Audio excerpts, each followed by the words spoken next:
কিছু কিছু জায়গায় অচেনাভাবে দুর্ব্যবহার অনেকে করছিল, অনেকে ডাক্তারবাবু চিনত না, তখন করছিল, পরে জানতে পারে। তো দেখুন ওগুলো ওদের আবেগ আর বিবেকের মধ্যে। আমি মূর্খ হয়েও এখনও বিশ্ববিদ্যালয়ে যাই লেকচার দিই, কলেজগুলোতে গিয়ে লেকচার দিই, এখন দিই, ছোট ছোট স্কুলে লেকচার দিই। হ্যাঁ আমি দেখেছি, ছবিও দেখেছি। কেন দিই জানেন? কেন? স্টেট ব্যাংকের ট্রেনিং সেন্টারে গিয়ে ওর মধ্যে গিয়ে লেকচার দিই যে আপনারা শিক্ষিত হয়েছেন, অনেক শিক্ষিত হয়েছেন, আপনারা একজন ম্যানেজার, আমার মতো লোক আপনাকে জ্ঞান দেওয়ার মতন পার্থক্য নেই, কিন্তু একটা ঠিক শিক্ষার মধ্যে একটা গুণ থাকা উচিত আছে। কোনো লোক ধরে গেলেন একটা লোনের জন্য গেল, 4-5 জন আপনার অফিসের স্টাফ আছেন, বসে আছেন, কাকে জিজ্ঞাসা করবে? হয়তো না জানি আপনাকে জিজ্ঞাসা করলে আপনি ওই দপ্তরে নাই, আপনি ফট করে অনেকে বলে দেয় যান এখানে হবে না, যান ওইদিকে যান, ওইখানে যান, ওইটা করা যাবে না। ওনাকে বলতে হবে আপনি কিসের জন্য আসছেন, বলুন হ্যাঁ পুরো জানেন, যদি আপনার ক্ষমতা থাকে পারবে, যদি না থাকলে আপনার জানা আছে কোন অফিসারের কাছে যাবে, তাকে ওখানে নিয়ে যায়, পরিচয় করে দেবেন, এই জন্য আসছে, কাজটা তুই করে দিস। এটা হলো মানবতার জ্ঞান। আর যদি আপনি যদি ধরেন যান এই টেবিলটা ওইখানে যান, এই যে কর্ম ব্যবহারটা, দুর্ব্যবহারটা, এটা কিন্তু আপনার শিক্ষাও পড়েন আর আপনার চাকরি হয়ে যাবেন।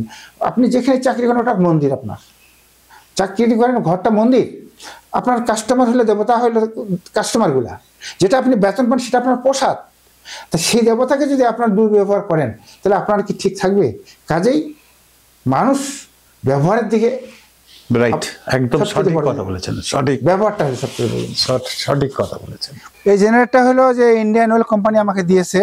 অ্যাকচুয়ালি ওদের আমি ব্র্যান্ড অ্যাম্বাসাডার ছিলাম 1 বছরের জন্য।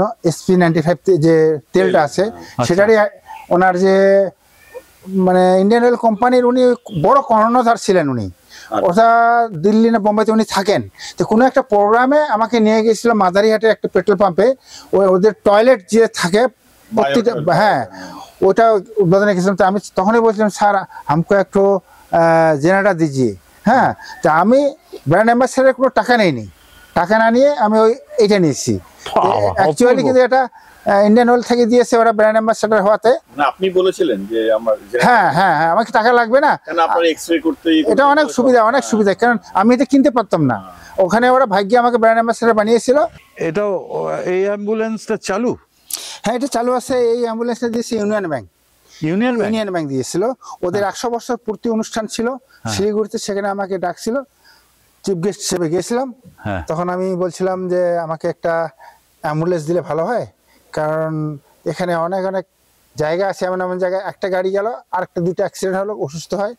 তখন ওরা ইউনিয়ন ব্যাংক থেকে এটা আমাকে গিফট দিছে সোসাইটির নামে। বাহ, এখনো চলছে, এটা রানিং আছে। আর এই গাড়িটা কি? এইটা গাড়ি একটা শিলিগুড়ি দাদার গাড়ি। তো উনি বললো করিমুল আমার গাড়িটা তো এটা ইয়ে হয়ে গেছে, পুরোনো হয়ে গেছে, তো তুই যদি এটা নিয়ে যায় কোনো সেবামূলক কাজে লাগাইতে পারিস খুব ভালো হয়। এটা অ্যাম্বুলেন্স করবেন? এটা আমি অ্যাম্বুলেন্স না, এটা অ্যাম্বুলেন্সে থাকবে। অ্যাকচুয়ালি আমাদের এখানে যে ডেড বডি কতগুলো হয়, যেমন অ্যাক্সিডেন্ট ফ্যাক্সিডেন্ট লেফড়া ফেফড়া হয়ে যায়, বুঝলেন তো, ওগুলো তুলতে মানুষের তখন অন্য অন্য অ্যাম্বুলেন্সে উঠতে দ্বিধাবোধ করে, ভালো অ্যাম্বুলেন্স গুলোতে।